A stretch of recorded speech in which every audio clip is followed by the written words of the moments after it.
یا وہ ان ملک میں صرف پاکستان ان کا ہے، فوج کا ہے، یہ آپس میں سکور سیٹل کر رہے ہیں کہ کے پی کا وزیر ہو گیا ہے جی. اور اچھا یقین کریں جو بھی آف دا ریکارڈ ہم بیٹھتے ہیں نا تے ہلکے سے کان میں کہتے ہیں سارے یہ پیپلز پارٹی والے، نون والے، استحکام پارٹی والے، سارے ساڑی گل ہو گئی ہے، ساڑی گل ہو گئی ہے. ان کا بیانیہ ہی اس وقت یہ ہے کہ ساڑی گل ہو گئی ہے. جی ہاں، ساڑی گل ہو گئی ہے اور عوام کی کوئی گل ہونی نہیں ہے. عوام کی کوئی گل ہونی نہیں ہے.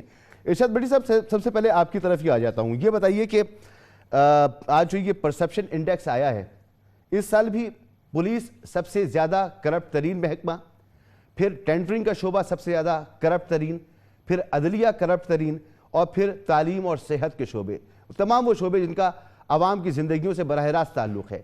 لیکن یہ انتخابی مہم چل رہی ہے، جلسے ہو رہے ہیں، جلوس ہو رہے ہیں، تقریریں ہو رہی ہیں، مجال ہے کہ کہیں جھوٹے منہ بھی ان باتوں کا کہیں ذکر ہو کہ بھئی ان سے کیسے نمٹنا ہے، آگے معیشت کو کیسے ٹھیک کرنا ہے، نظام کو کیسے ٹھیک کرنا ہے. یہ چیزیں ہمارے سیاستدانوں کی فہرست میں 1 2 3 4 5 کے 10ویں نمبر پر بھی موجود نہیں ہے لگتا ہے. بہت شکریہ بھائی جان. پہلی بات تو یہ ہے کہ کسی بھی مہذب معاشرے میں آپ جائیں تو پولیس، عدلیہ اور ہاسپٹل یعنی صحت، یہ ریلیف گاہیں ہوتی ہیں. عوام، کسی بھی ملک کے عوام جو مہذب دنیا ہے، جمہوری دنیا ہے، جہاں آئین اور قانون کی بالادستی ہے، جہاں بادشاہتیں بھی ہیں، وہاں پر بھی بٹی صاحب، وہاں پر بھی یہ چیزیں جو ہے جہاں اصول منطق اخلاقیات ہے، جہاں کچھ بھی یعنی آئین یا قانون کی حکمرانی ہے. آپ یہ چھوڑ دیجئے کہ بادشاہت ہے، جمہوری ہے، یعنی جہاں مہذب معاشرہ یا ترقی یافتہ معاشرہ ہے یا اس طرف بڑھ رہا ہے، وہاں پولیس، عدلیہ اور ہسپتال یا صحت والے یہ ریلیف گاہیں ہیں. ہمارے ہاں مائیں دعائیں مانگتی ہیں کہ اللہ تجھے پولیس سے بچا، اللہ تجھے تھانے کچہریوں سے بچائے، اللہ تجھے ہسپتال ڈاکٹروں سے بچائے. اکثریت ڈاکٹروں کی کسائی، اکثریت پولیس کی کسائی، اکثریت عدلیہ کی کسائی، اپنا اپنا ذبح کرنے کا طریقہ کار علیحدہ ہے. آپ اندازہ کریں کہ پولیس، عدلیہ، ٹھیکے دینے کا شعبہ، تعلیم، صحت اور مقامی حکومتیں، یہ ٹاپ 6 ہیں جو بددیانت ہیں یا کرپشن میں ہیں. ویسے تو اللہ کا شکر ہے کہ میں سوچ رہا تھا کبھی کوئی ایسا بھی تحقیقی رپورٹ آئے کہ وہ 5 بتا دیں جہاں کرپشن نہیں ہوتی. میرا خیال ہے کم تو بتا سکتے ہیں، لیکن کوئی ایسا ادارہ اب اس ملک میں نہیں رہ گیا جہاں کرپشن نہیں ہوتی. عدلیہ میں اوسطاً سب سے زیادہ رشوت دی جاتی ہے، اسی سروے کا انڈیکس ہے. اور پنجاب میں پولیس کو سب سے زیادہ رشوت دی جاتی ہے. بلوچستان میں اندازہ کریں ان غریبوں کا، ان وڈیروں اور جگیرداروں اور لینڈ لارڈز نے، اور انہوں نے لوٹ کے کھا گئے. ان کے دبئی جائیدادیں، اسلام آباد بڑی بڑی کوٹھیاں، یہ ہیوی بائکس پہ پھر رہے ہوتے ہیں ان کے بچے. اور بلوچستان میں جو لوگ ہیں وہ صحت کی سہولتوں کے لیے سب سے زیادہ رشوت دیتے ہیں. 60% پاکستانی کہہ رہے ہیں کہ بھائی جان یہ ختم کر دیں، یہ نیب، یہ FIA، یہ پولیس، یہ محتسب کے ادارے، کیونکہ یہ خود کرپشن کا گڑھ بن چکے ہیں. اور وہ مجھے شبر زیدی یاد آ رہے ہیں، انہوں نے کہا تھا، ایک مرتبہ تجویز دی تھی کہ 1500 کے علاوہ FBR کے سارے لوگ گھر بیٹھ کے تنخواہیں لیں تو میں صورتحال بدل سکتا ہوں. مطلب وہ ان کا کہنا تھا کہ یہ دفتر آتے ہیں تو کرپشن کے راستے کھولتے ہیں. پہلی بات. دوسری بات آپ نے اس سوال سے جڑی ہوئی کی کہ ہماری سیاسی جماعتیں، بھائی جان ہماری سیاسی جماعتیں کرپشن کا گڑھ بن گئی ہیں، اقربا پروری کا گڑھ بن گئی ہیں، موروثی سیاست کا گڑھ بن گئی ہیں.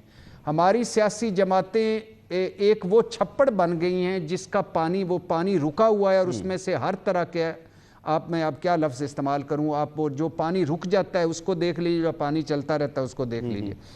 آپ 9 مئی کے بوجھ تلے تحریک انصاف کو دیکھ لیں.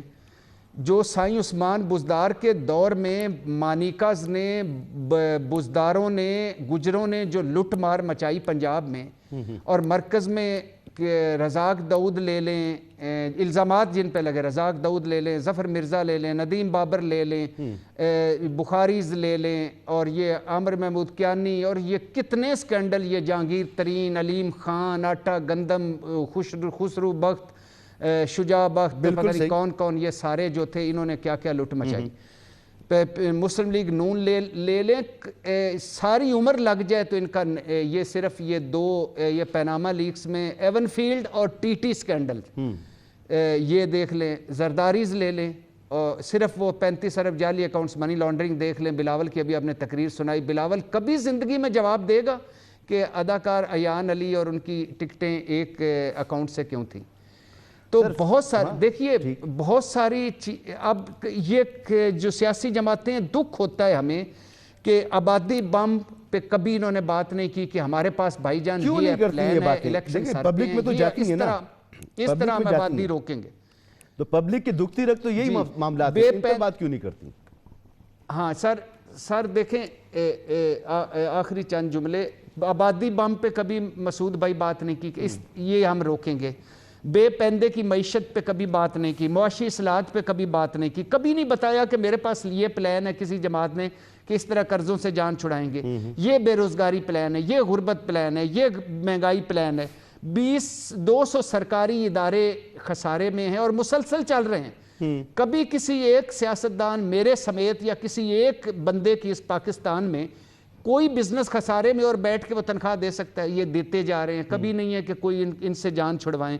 آئی ایم ایف سے چھٹکارا کیسے ہے؟ اس ملک کی جو یہ اب عدلیہ، پولیس اور ٹھیکے دینے والے اور تعلیم اور صحت میں رشوت ہے، اس سے کیسے ہے؟ تو کسی کے پاس کوئی پلان نہیں، کوئی روڈ میپ نہیں، کوئی پالیسی نہیں، ایک دوسرے سے لڑی جا رہے ہیں. ہاں اچھی خبر ہے وہ ہے فوج کی طرف سے، جس پر یہ سارے اقتدار میں آ کر فوج کو جب ان کی تعریفوں کے نعرے مارتے ہیں، اپوزیشن میں ہوں تو اس کو کہتے ہیں سیاست سے آؤٹ ہو جاؤ اور ان کو میر جعفر میر صادق تک پہنچا دیتے ہیں.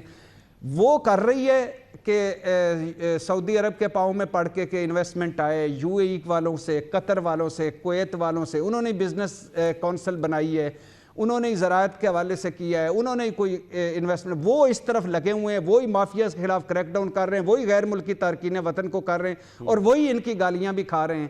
تو وہ لگ رہا ہے کہ وہ کوئی سیاست ہے یا وہ ان ملک میں صرف پاکستان ان کا ہے، فوج کا ہے. یہ آپس میں سکور سیٹل کر رہے ہیں کہ کے پی کا وزیر ہو گیا ہے جی. اور اچھا یقین کریں جو بھی آف دا ریکارڈ ہم بیٹھتے ہیں نا تو ہلکے سے کان میں کہتے ہیں سارے یہ پیپلز پارٹی والے، نون والے، استحکام پارٹی والے، سارے ساڑی گل ہو گئی ہے، ساڑی گل ہو گئی ہے. ان کا بیانیہ ہی اس وقت یہ ہے کہ ساڑی گل ہو گئی ہے. جی ہاں، ساڑی گل ہو گئی ہے اور عوام کی کوئی گل اور عوام کی کوئی گل ہونی نہیں ہے، عوام کی کوئی گل ہونی نہیں ہے. بھٹی صاحب آپ نے گفتگو سنی ہمراہ صاحب کی. میرا بڑا سمپل سا سوال تھا، 15 سال کی حکومت، پھر پولیس کا شعبہ ہو، وہ ٹینڈرنگ کا شعبہ ہو، وہ صحت کا شعبہ ہو، تعلیم کا شعبہ ہو، مقامی حکومتوں اور لینڈ ایڈمنسٹریشن کے شعبوں، ان سب میں بالترتیب کرپشن موجود ہے. لیکن وہ کہتے ہیں کہ این ایف سی ایوارڈ سے جوڑنے کی کوشش کر رہے ہیں، پروجیکٹس لگانے کے حوالے سے وہ بات کر رہے ہیں، کہہ رہے ہیں دیگر وجوہات ہو سکتی ہیں. کوئی بھی وجہ آپ کی سمجھ میں آتی ہے کہ کرپشن روکنے کے حوالے سے ان کو روکتی ہے، ان کی حکومتوں کو روکتی ہے؟ بھائی جان، جب پیناما لیکس کا فیصلہ آیا تھا تو نواز شریف صاحب کے جو نااہل ہوئے تھے تو اس فیصلے میں ایک شعر تھا جو اس 5 رکنی بینچ نے لکھا تھا. وہ شعر یہ ساری گفتگو سننے کے بعد مجھے وہ شعر بار بار یاد آ رہا ہے. تو ادھر ادھر کی نہ بات کر، یہ بتا کہ قافلہ کیوں لٹا، مجھے راہزنوں سے گلہ نہیں، تیری راہبری کا سوال ہے. جی، اسی میں فیصلے میں ایک اور بھی تھا کہ آپ کچھ لوگوں کو زیادہ وقت کے لیے اور زیادہ لوگوں کو کچھ وقت کے لیے تو بیوقوف بنا سکتے ہیں، لیکن سب لوگوں کو ہمیشہ کے لیے بیوقوف نہیں بنا سکتے. اب سوال یہ ہے کہ میرے بھائی نے کہا کہ آپ سیاستدانوں کو برا بھلا کیوں کہتے ہیں؟ میں کیا ججوں کو برا بھلا کہوں، جرنیلوں کو برا بھلا کہوں، بیوروکریٹس کو برا بھلا کہوں، تاجروں کو برا بھلا کہوں، کس کو برا بھلا کہوں؟ نہیں کہہ سکتا.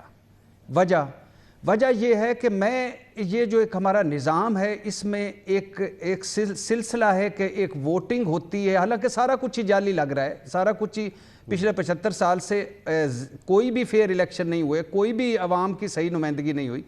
لیکن اس الیکشن ہوتے ہیں، اس کے بعد لوگ چنے جاتے ہیں، وہ پارلیمنٹ میں جاتے ہیں اور آپ ہمیں بتاتے ہیں سیاستدان کہ ہم آپ کے جواب دیں ہیں، آپ نے ہمیں چنا ہے، ہم آپ کو جواب دیں اور ہم نے یہ ملک ٹھیک کرنا ہے. آپ ملک ٹھیک کرنے کا مطلب یہ ہے کہ آپ نے ججز کو بھی ٹھیک کرنا ہے، مطلب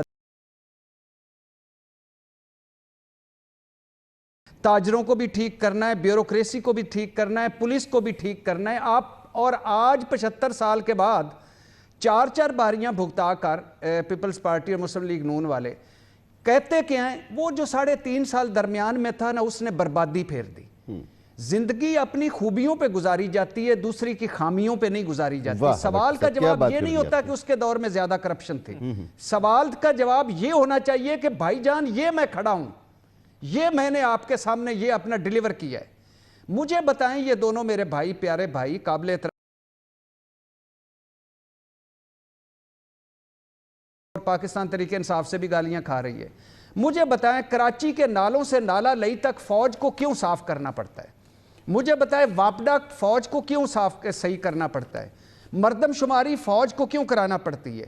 الیکشن کے لیے فوج کو آپ کو کیوں بلانا پڑتا ہے؟ آپ کا ادارہ ہے فوج, آپ کے انڈر ہے, فوج نے آپ کی مدد کرنی ہے, لیکن صرف فوج ہی کیوں؟ سیلاب زلزلے میں آپ دوسرے دن ہی فوج بلا لیتے ہیں. سعودی عرب سے پیسے لینے ہو, یہ آئین میں لکھا ہوا ہے کہ فوج کرنے ہو, یہ آئین میں آپ نے لکھا ہوا ہے کہ جانا ہے اور پیسے لے کے آنے ہیں. قطر کویت سے اگر آپ نے تجارت کرنی ہے یا تجارتی معاہدے کرنے ہیں, یہ آئین میں لکھا ہوا ہے کہ فوج نے کرنا ہے.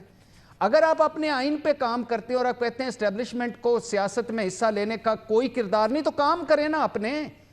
آپ نے ایون فیلڈ بنا لیے, آپ نے سرے محل بنا لیے, آپ نے منظور پاپڑ فروش, محبوب پھیری والا, فلودے والا ارب پتی ہو گئے, لیکن آپ نے ہمیں کیا دیا؟ ہم آپ کو نہیں پوچھیں گے تو کس کو پوچھیں؟ رانا صاحب سے پوچھتے ہیں. مجھ سے اختلاف, ایک صرف 2 جملے, مجھ سے اختلاف کر سکتے ہیں آپ دونوں میرے بھائی, مجھے کہہ سکتے ہیں کہ آپ ہمیں پسند نہیں ہو, لیکن ایز اے پاکستانی یار میرے سامنے تو آپ ہو نا, آپ میرے نمائندے ہو, آپ نے آگے جا کے سارا چیزیں صحیح کرنی ہے. اب مثال کے طور پہ میں اگر ایون فیلڈ کی بات کرتا ہوں تو میں سیاستدانوں کو برا بھلا کہتا ہوں؟ بنا نہیں ہے نہیں ہے. سرے محل آیا تھا اور بک گیا ہے نہیں ہے. جعلی اکاؤنٹس منی لانڈرنگ کیس تھا نہیں, ٹی ٹی سکینڈل نہیں تھا, پیناما لیکس نہیں تھا, پنڈورا لیکس نہیں تھا, سوئس لیک نہیں تھا, دبئی لیکس نہیں تھا, اور یہ ملک لیکو لیک نہیں ہو گیا. رانا صاحب سے پوچھتے ہیں, دنیا کے کسی معظم رانا صاحب نے سوال اٹھایا تھا, 7 سال سے سٹیل مل کے ملازمین کو